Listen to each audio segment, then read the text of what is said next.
नमस्कार, वंदे मातरम, जय श्रीराम.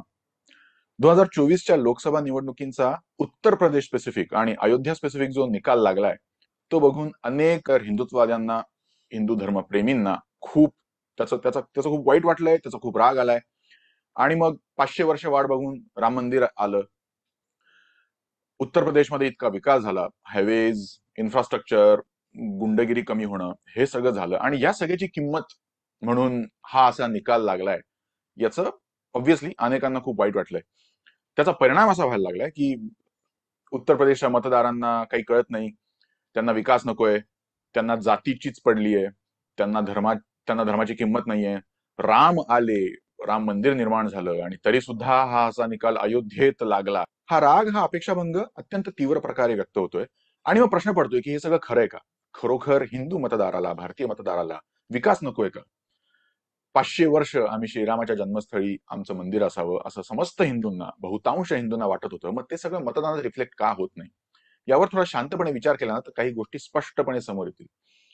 पहिली गोष्ट, प्रत्येक कट्टर हिंदूला, मी जेव्हा कट्टर हिंदू म्हणतो तेव्हा धर्मचारण, कट्टर हा शब्द कदाचित थोडासा चुकीचा ठरेल, धर्माचरण करणाऱ्या प्रत्येक धर्मप्रेमी, धर्माभिमानी हिंदूला राम मंदिर असायलाच हवं.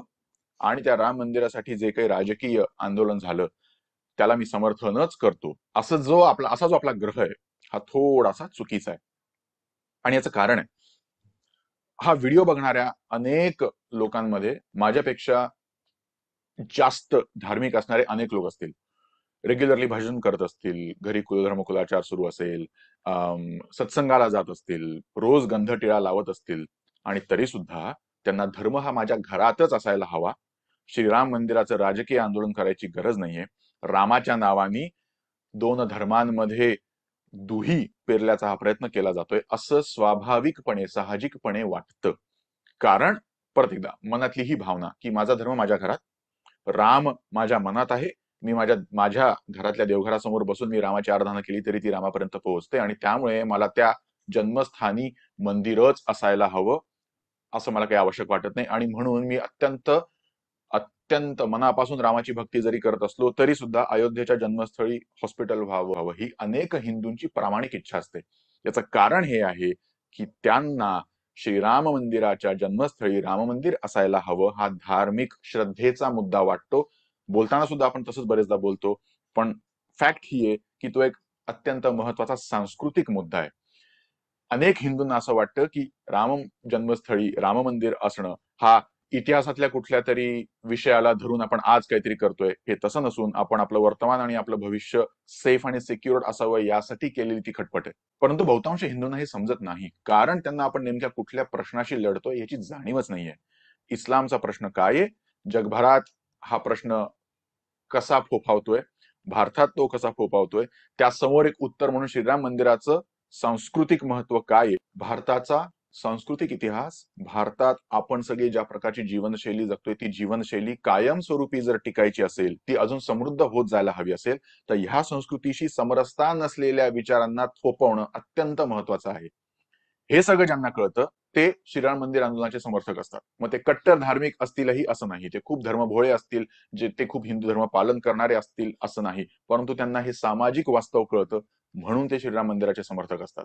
हिंदू धर्मातले बहुतांश लोक असे असतीलच असं नाही. म्हणून तुम्ही श्रीराम मंदिर बांधलं किंवा तुमच्यामुळे श्रीराम मंदिर बांधलं गेलं, ह्यामुळे आम्ही भाजपला, नरेंद्र मोदींना मत देऊ, हा मुद्दाच आम्हाला पटत नाही असे अनेक हिंदू आहेत. थोडक्यात काय, एक डॉक्टर माझ्या घरी येतोय आणि तो मला म्हणतोय की तुला ना एक आजार झाला होता, त्या आजाराचं मी तुला तुझ्या नकळत औषध दिलं होतं आणि त्यातून तू बरा झालायस, मला त्याची फीस दे. So I am going to say get lost. मला जो आजार झाला होता हे मला माहित नाहीये, त्या आजाराचा मला कुठलाही त्रास होत नव्हता, त्याचे कुठले सिम्पटम्स मला जाणवत नव्हते. मग तू मला कशातनं बरं केलंस आणि मी तुला कशाची फीस देऊ? एक्झॅक्टली हे एकूण हिंदुत्वाबद्दल, एक्झॅक्टली हेच श्रीराम मंदिराबद्दल. हॅव्हिंग सेड दॅट, आपल्यातल्या अनेकांना माहितीच नाही की अयोध्या ही लोकसभा कॉन्स्टिट्युन्सीच नाहीये. फैजाबाद नावाची लोकसभा कॉन्स्टिट्युन्सी, ज्यात 5 विधानसभा कॉन्स्टिट्युन्सीज आहेत, ज्यातली एक अयोध्या आहे, जिथे भाजपला बहुतांश मतं मिळाली आहेत. आणि इतर 4 ठिकाणी सुद्धा काही दलित मतं आहेत, काही यादव मतं आहेत, काही हिंदू मतं आहेत. त्यातली बरेचशी हिंदू मतं आहेत ज्यांना मी आधीच सांगितलं त्यानुसार श्रीराम मंदिर हा तसा काही मत देण्यासाठी अत्यंत महत्वाचा मुद्दा वाटत नाही. आणि त्यातून आपल्या समोर जो रिझल्ट आला तो आलाय. परत एकदा, फैजाबादमध्ये जे MP पूर्वी निवडून आले होते, जे परत परत निवडून आले होते, त्यांनी 10 वर्ष ते फिरकलेही नाहीत कॉन्स्टिट्युन्सीमध्ये. नाऊ वी आर सेईंग की फक्त international relationships, national security, development यामुळे तुम्ही या माणसाला मत द्या. तर मतदार म्हणणारे, यार जो माणूस, तुम्ही मला नॅशनल सिक्युरिटी बद्दल बोलताय, तुम्ही मला सुरक्षेबद्दल बोलताय, तुम्ही मला नॅशनल पॉलिसीज बद्दल बोलताय, पण तो माणूस माझ्या कॉन्स्टिट्युन्सी मधले प्रश्न सॉल्व्ह करायला माझ्यासमोर आला नाहीये. ठीक आहे, 2014 साली आम्ही मत दिलं. ठीक आहे, 2019 साली सुद्धा आम्ही एक नरेंद्र मोदी नावाच्या चेहऱ्याला बघून मत दिलं. तुम्ही परत परत आम्हाला एक चेहरा दाखवताय आणि त्यामुळे आम्ही दुसऱ्या एका चेहऱ्याला मत देऊ, अशी आमच्याकडून तुम्ही अपेक्षा करताय. जो माणूस आमच्या कॉन्स्टिट्युन्सीमध्ये येऊन आमचे प्रॉब्लेम सॉल्व्ह करायची ज्याची इच्छा नाहीये, तर आम्ही का मत देऊ? हा विचार करून लोकांनी विरोधी मतदान जरी केलं नसेल तरी ते बाहेर पडून त्यांनी मतदान केलं असणार आहे. जो रिझल्ट आपल्या समोर दिसतोय. परत एकदा आपण एक गृहीत धरतोय की अयोध्येत झालेल्या डेव्हलपमेंटचा अयोध्यावासियांना खूप फायदा झालाय. अनेक रिपोर्ट्स हे सांगतायत की तसं झालेलं नाही. अनेकांची घरं पडली आहेत, अनेकांचे तिथले कित्येक पिढ्यांपासून रुजलेले व्यवसाय नष्ट झालेत. आता आम्ही तुमचं घर पाडलं आणि त्या बदल्यात आम्ही तुम्हाला पैसे दिले वगैरे, हे सगळं ठीक आहे हो. पण कित्येक पिढ्या ज्या घरात गेल्या तिथे माझी भावनिक गुंतवणूक असते. आपण हे कोणाबद्दल बोलतोय? अयोध्यासारख्या शहरामध्ये ज्यांची वेगवेगळ्या गोष्टींमध्ये भावनिक गुंतवणूक असणार आहे. त्यांना केवळ पैसे दिल्याने ते तुम्ही त्यांना जिंकलत असं होत नाही ना. असे अनेक पदर असतात ज्या पदरांमुळे आपल्या समोर जो काही निकाल लागलाय ना, तो लागतो. आणि हे इतकंच नाही. उत्तर प्रदेशमध्ये झालेल्या एकूण डेव्हलपमेंटचं, कमी झालेल्या गुंडगिरीचं, योगी आदित्यनाथांच्या कामाचं रिफ्लेक्शन आपल्याला मतदानात व्हायला हवंय. ही अपेक्षा सुद्धा काही चुकीची नाहीये. मग उत्तर प्रदेशच्या लोकांना हायवेज नकोयत का? उत्तर प्रदेशच्या लोकांना चांगली शासन व्यवस्था नकोय का? जर ते हवं असेल तर ते मतदानात रिफ्लेक्ट का होत नाही? परत एकदा, चुकीचे उमेदवार जर दिले गेले तर हे असंच होणार. तुम्ही थोडासा रिसर्च केला तर तुम्हाला कळेल, उत्तर प्रदेशमध्ये अनेक सीट्सवर चुकीचा उमेदवार दिला गेला आहे. हे सेंट्रल लिडरशिपला कळवलं गेलं होतं. या सीट्स पडणार आहेत हे सेंट्रल लिडरशिपला सांगितलं गेलं होतं. तरी सुद्धा फॉर सम रिझन ते ऐकलं गेलं नाही आणि रिझल्ट आपल्या समोर आहे. म्हणजेच आम्हाला असं वाटतं की आमच्यासाठी महत्वाच्या असलेल्या मुद्द्यांवर, आम्हाला दिसत असलेल्या एखाद्या सिनारिओवर मतदारांनी विशिष्ट प्रकारे मतदान करावं. अपेक्षा म्हणून ठीक आहे, पण ऑन ग्राउंड रियालिटी जी योगी आदित्यनाथांना सुद्धा माहिती होती, ती वेगळी असते. ती वेगळी रियालिटी आपल्याला आपल्या मनासारखी आपल्या समोर उभी राहिली नाही तर आपल्याला राग येतो आणि मग आपण म्हणतो उत्तर प्रदेशचे मतदार मूर्ख आहेत, उत्तर प्रदेशचे हिंदू मूर्ख आहेत, बॉयकॉट करा, अयोध्येला जाऊ नका. Is this going to help Hindutva? यातून हिंदुत्व मोठं होणार आहे का? अहो, छत्रपती शिवाजी महाराजांसारख्या दैवी महापुरुषाला सुद्धा 100% रयतेचं समर्थन लाभलं नव्हतं. शिवाजी महाराज जेव्हा स्वराज्य निर्मितीची खटपट करत होते तेव्हा काही फितूर होत होते, काही न्यूट्रल राहिले असतील, काहींनी सपोर्ट दिला नसेल, काहींनी मदत केली नसेल. अनेक कारणं असतात, अनेक गोष्टी घडत असतात. तरी सुद्धा छत्रपती शिवरायांनी आणि त्यांच्या मावळ्यांनी त्यांचं ध्येय लक्षात ठेवून आपल्या माणसांना न दुखावता स्वराज्य निर्मिती केली. नेताजी पालकरांना परत हिंदू धर्मात आणण्याची छत्रपती शिवाजी महाराजांना काहीही गरज नव्हती. जसं आज आपण म्हणतोय ना, अयोध्येतले हिंदू मूर्ख आहेत, आता आम्ही जाणार नाही अयोध्येला, गेलो तरी राम मंदिरात दर्शन घेऊ पण आम्ही कुठलाही व्यवहार करणार नाही. हे सगळं छत्रपती शिवाजी महाराजांना, ते तर छत्रपती होते, त्यांना खूप काही करता आलं असतं. पण त्यांनी नेताजी पालकरांना हिंदू धर्मात परत घेतलं कारण त्यांना आज झालेला अपेक्षाभंग, आज माझा दुखावला गेलेला इगो, आज मला नको असलेला समोर आलेला रिझल्ट, यातून ते पेटून उठले नाहीत. आता हे सगळं झाल्यानंतर आपण जात नावाचं वास्तव नाकारायचंय का? तर अजिबात नाही. आय अंडरस्टँड की हिंदूंनी हिंदू म्हणून एकत्र येऊन मत देण्याची अपेक्षा अजिबात चूक नाहीये.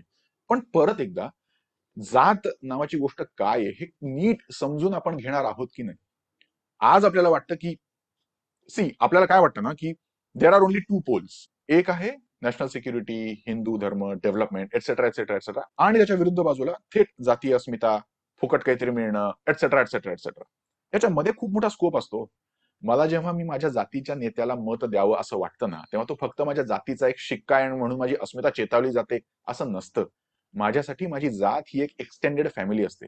ही जात मला माझ्या रोजच्या प्रश्नांमध्ये सपोर्ट देत असते. तो माझ्या जातीचा नेता म्हणजे केवळ जातीचा नेता असतो असं नाही.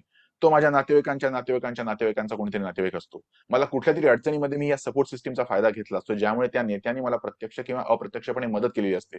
मला माझी ट्रान्सफर व्हायला हवी आहे किंवा व्हायला नकोय, मला माझ्या मुलाची कुठेतरी ऍडमिशन व्हायला हवी आहे किंवा व्हायला नकोय, त्याला नोकरी द्यायला हवी आहे किंवा नकोय, माझ्या मुलीची काहीतरी समस्या निर्माण झाली आणि मला ह्या सपोर्ट सिस्टीमने काहीतरी मदत केली.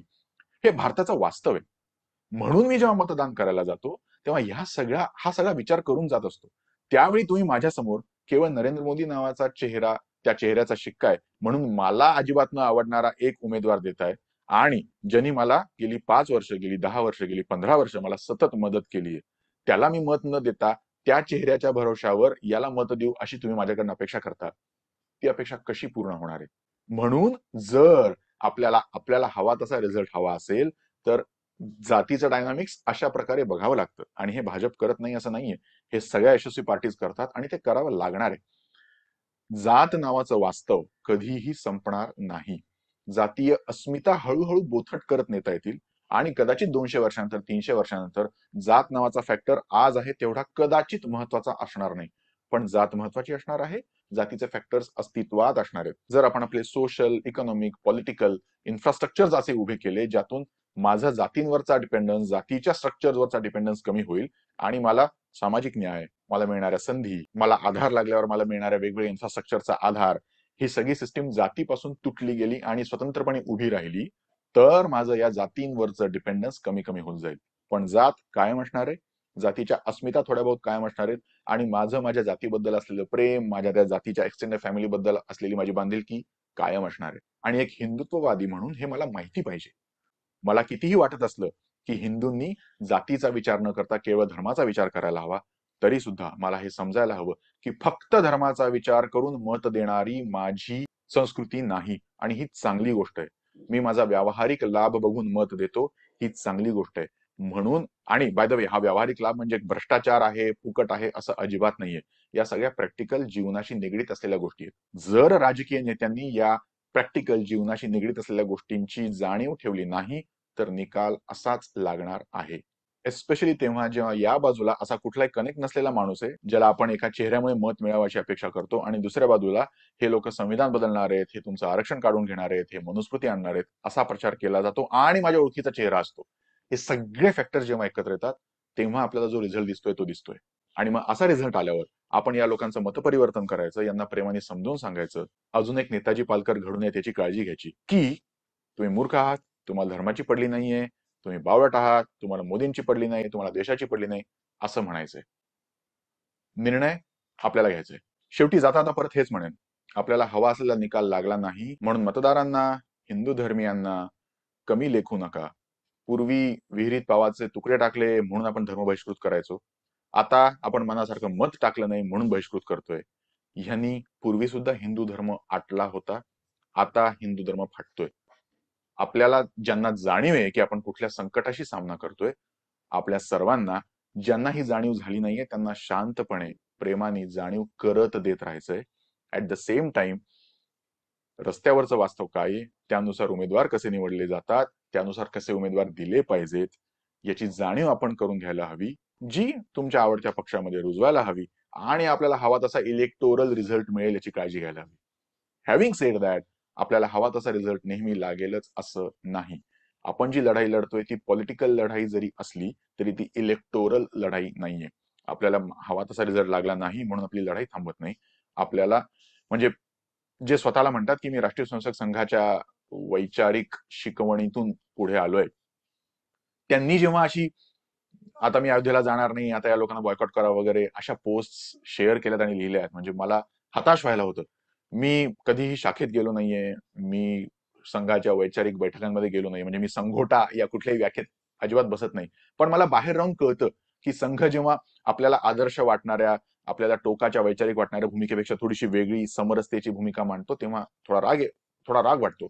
पण संघ जे हे म्हणतो ना की आम्ही माणूस घडवतो, आम्ही माणूस जोडतो, ते का म्हणतो? मला एक एक हिंदू कसा बदलत जायचा आहे, आम्ही ज्या संकटाशी दोन हात करू पाहतोय त्या संकटाची त्याला जाणीव कशी करून द्यायची, हा विचार संघाचा आहे. संघात नसणाऱ्या माणसांना हे समजणं थोडं कठीण आहे, पण त्या विचाराची जवळीक आहे असं म्हणणारे आणि त्या विचारातून घडलोय असं म्हणणारे लोक जेव्हा युपीतल्या लोकांना काही कळत नाही आणि मोदींना मत न देणारे लोक मूर्ख आहेत असं म्हणतात, तेव्हा प्रश्न पडतो की आपल्याला खरंच जाणीव आहे का की आपल्याला काय हवंय आणि आपण कुठल्या संकटाशी लढतोय. ही जाणीव आपल्यात नेहमी असायला पाहिजे, ही जाणीव आपल्या वर्तनातून दिसली पाहिजे आणि आपण हळूहळू प्रत्येक भारतीय नागरिक, प्रत्येक हिंदू असा जोडत नेला पाहिजे. तरच आपल्याला हवा तसा राजकीय इलेक्टोरल असो नसो, पण आपल्याला हवा तसा सामाजिक रिझल्ट मिळणार आहे. हा रिझल्ट मिळवण्यासाठी आपल्याला रोज आपले शब्द, आपली कृती खूप जपून निवडावी लागणार आहे. आज इतकंच. भेटूया परत पुढच्या व्हिडिओमध्ये. वंदे मातरम. जय श्रीराम.